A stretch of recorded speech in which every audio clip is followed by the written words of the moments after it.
हालेलुया। हुन्छ यसरी कसरी पाउनु भएको छ भने कृपया तपाईँ ठुलो स्वरले पढिदिनुहोस् है। हराएको छोराको दृष्टान्त त्यही त। उहाँले भन्नुभयो, कुनै मानिसका 2 छोरा थिए। कान्छो चाहिँले बुवाले भन्यो, पिताज्यू, मेरो भागमा पर्ने धन सम्पत्तिको हिस्सा मलाई दिनुहोस्। तब तिनले आफ्नो सम्पत्ति तिनीहरूलाई बाँडिदिए। धेरै दिन बित्दा नबित्दै सबै धन सम्पत्ति बटुलेर कान्छो छोरा टाढा देशमा गयो र त्यहाँ भोग विलासमा आफ्नो सम्पत्ति उडायो। त्यसले सबै रुपियाँ पैसा खर्च गरिसकेको थियो। त्यसै बेला त्यस देशमा ठुलो अनिकाल पर्यो र त्यसलाई अभाव हुन थाल्यो। त्यो गयो र त्यस देशको एकजना नागरिक कहाँ त्यसले काम माग्यो। उसले त्यसलाई आफ्नो खेतमा सुँगुरहरू चराउन पठायो। सुँगुरले खाने चारोले त्यसले आफ्नो पेट भर्न चाहन्थ्यो अनि कसैले त्यसलाई केही दिँदैनथ्यो।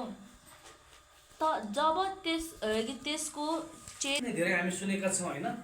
यो वचन मेरो जीवनमा एकदमै मेल खान्छ क्या। यो वचन मैले पढाएछु, मैले पढ्छु, मैले एकदमै मेरो जीवनमा चाहिँ एकदमै मेल खाएको छ यो वचनले। के छ भन्दाखेरि यो 3 जना पात्रहरू छन् होइन। बाबु, जेठो छोरा र कान्छो छोरा।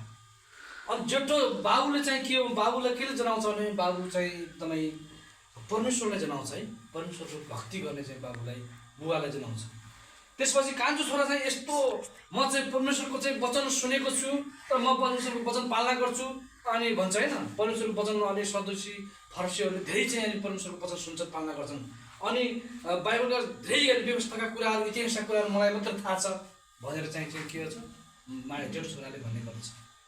र कान्छो छोरा के छ, ईर्ष्या र घमण्ड र डाहाले भरिएको अनि आफूसँग भएको, बाबुसँग भएको आफ्नो अंश लगेर के छ, म चाहिँ मोज मस्ती गर्छु, म रमाइलो गर्छु, म चाहिँ अनि अब होइन डान्स बारहरू, रेस्टुरेन्टहरूमा होइन यताउता, अब आज एउटा केटी भोलि अरू केटी, अनि यसरी लगेर म चाहिँ आफू इन्जोय गर्छु भन्नेतिर चाहिँ कान्छो छोरा चाहिँ यसरी चाहिँ कान्छो छोरा यसरी जनाउँछ होइन। त्यसै कारणले गर्दा अलिकति यो कान्छो छोराको बिचमा के छ, मेरो जीवनमा मेल खाएको छ। म प्रभुलाई पाउनुभन्दा पहिला म एकदमै घमण्ड गर्थेँ के गर्थेँ, घमण्ड गर्थेँ एकदमै। म जान्ने, म चाहिँ राम्रो, म चाहिँ यस्तो भन्ने एकदमै गर्थेँ। तर चाहिँ के छ त, जब प्रभुलाई पाएँ मैले चाहिँ म प्रभुमा एउटा नर्म भएर आएँ।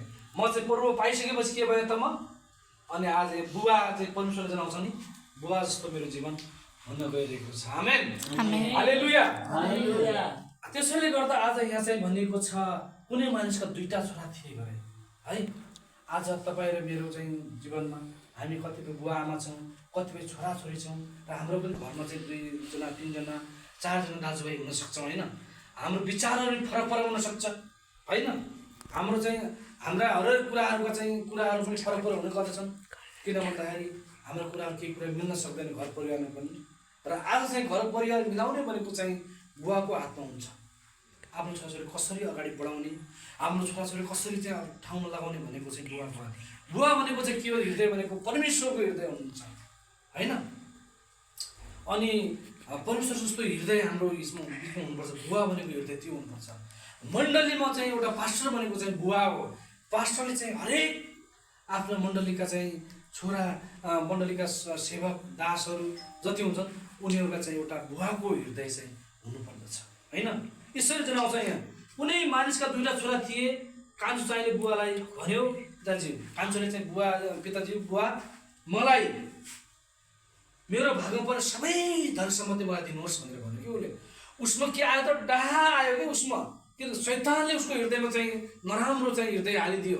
उसले चाहिँ आफ्नो बुवा हुँदाहुँदै कस्तो मिलेको घर, एउटा घर परिवार कति मिलेको घर परिवार हुन्छ नि, कुनै समयमा उनीहरूको घरमा झगडा हुन्छ। अनि त्यस्तै गरेर उसले के गर्यो, कान्छो छोराले मेरो भएको सम्पत्ति मलाई दिनुहोस् भनेर चाहिँ भन्यो। अनि बुवाले भने ठिक छ, आज दिए पनि चाहिँ दिने हो, भोलि पनि दिने हो, यसलाई दिन्छु भनेर चाहिँ बुवाले चाहिँ सम्पत्ति दिनुभयो।